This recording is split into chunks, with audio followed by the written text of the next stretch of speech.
Have your teachers docked you points because of the use of personal pronouns? Well, why are personal pronouns so important to use correctly in academic papers? What's the big deal? Actually, what's a personal pronoun? Well, this video is going to cover it all. Personal pronoun usage can cause major issue in academic papers. And that's actually one of the reasons why a lot of professors will ding you points when you misuse them or include them. Now, all the style guides that I have, and I don't think if you can see them up there, I have this huge shelf of style guides. Most of them have, actually all of them have regulations on the use of personal pronouns. It's that important. Now, the reason why in academics it's so important to get right is because APA formatting and MLA formatting, the style guides, really regulate and want you to use it a certain way. And that's one of the reasons why your professors are hounding on it.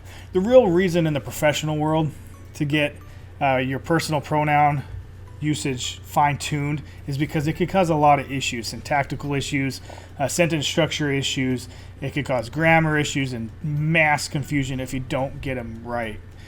So that's the reasons why a lot of the academics will focus on personal pronoun usage in order to correct some of your writing behaviors. So let's go to this chart here on top. I'll move my head out of the way. Now this chart is from examplanning.com. It's a great online resource for it's meant for K6, but you get the point. Now there's different types of personal pronouns, and once again, I'm not going to go into the differences between each, but you just have to understand what is a personal pronoun.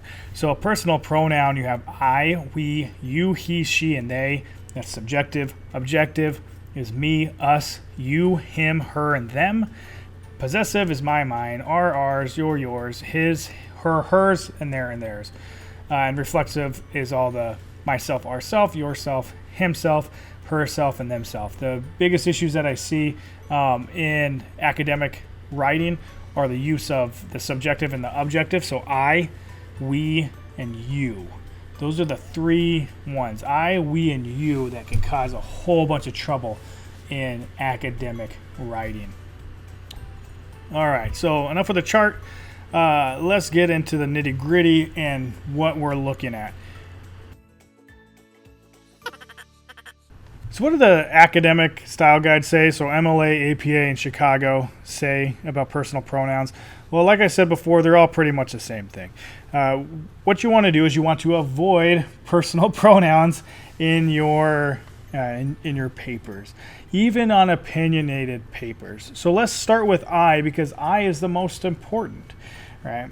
And it's also the most overused personal pronoun that I see in academic papers. So if we go to the screen, it says, in this paper, I will discuss how Tennessee and comment, and they go on from there.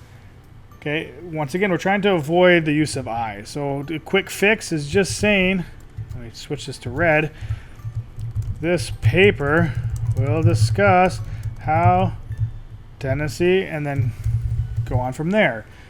It's still a bad way to start a paper, but at least you get the APA aspect right, because you're avoiding the use of I. Now, even in opinion-based paper, when you're saying your opinion, they don't want you to put, in my opinion, blah, blah, blah, blah, blah. You have to get in the habit of trying to write what you want to write without saying or using I. Okay, so the second one is the use of we, right? So same thing as I. We is also overused. Now, there's an exception to both I and we, and that's in scientific-based academic writing. What does that mean? Well, if you're doing a science project, right? If you're doing some kind of scientific study, it is 100% acceptable to say, I did this. This is what I saw. I observed this. Same thing with we. If you're working as a group, we saw this. We, the group, did this and that. And that's pretty much the only exception. But you really should avoid it in the majority of all the academic writing you'll be doing. So here we go. So I'll take another one. This is from a student's paper. When we examine Miranda v. Arizona, we see that, well, great. We have two we's, so two personal pronouns. So how do we avoid that? Well, this is packed full of filler words, and I hate filler words, and I'll do another video on filler words later. But here we go. Let's try to get rid of it. Pretty simple. Miranda v. Arizona states, and then you tell them what Miranda v. Arizona is about. It's the exact same thing. You're talking about the exact same thing. You're cutting out the filler words and you're getting rid of the personal pronoun we. Now the last one is the most annoying, and it's something that every single professor will ding you on because they hate seeing it because it is that annoying. And that is the use of you. There's no logical reasoning behind the use of you in academic writing. Conversational, how we speak, completely different. Even in professional writing, I use you all the time. Not in academic writing. You has very little purpose, if not no purpose, in actual academic writing.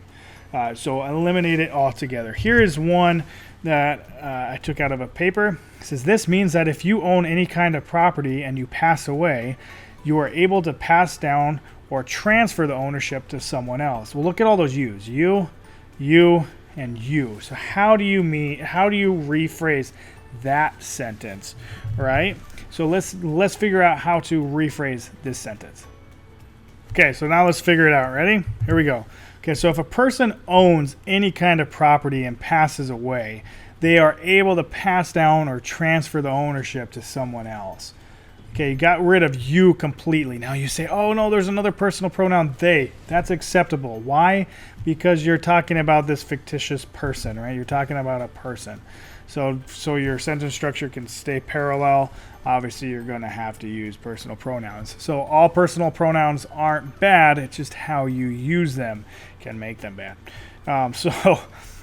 In this sentence is pretty complicated, right? This means that if you own any kind of property and you pass away, you are able to pass down or transfer the ownership. So very simple fix, cutting out the yous, changing the you to a person.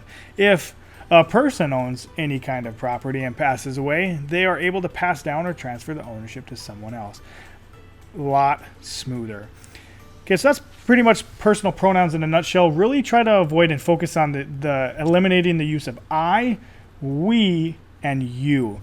You should never use you. So avoid using you altogether and try to eliminate the use of I and we. Once again, this will take time and practice. So be patient with yourself, but just get in the habit of when you see those personal pronouns, think, hey, how can I rephrase this sentence to avoid the use of these pronouns? So I hope you enjoyed this short video. If you have any questions, feel free to leave them in the comment section below. Once again, personal pronouns are something that a lot of professors are very picky about, even non-English professors. The reasons why is because it can cause a ton of confusion and can set you up for failure if you're not using them correctly. So I hope this video explained everything. Have a great day.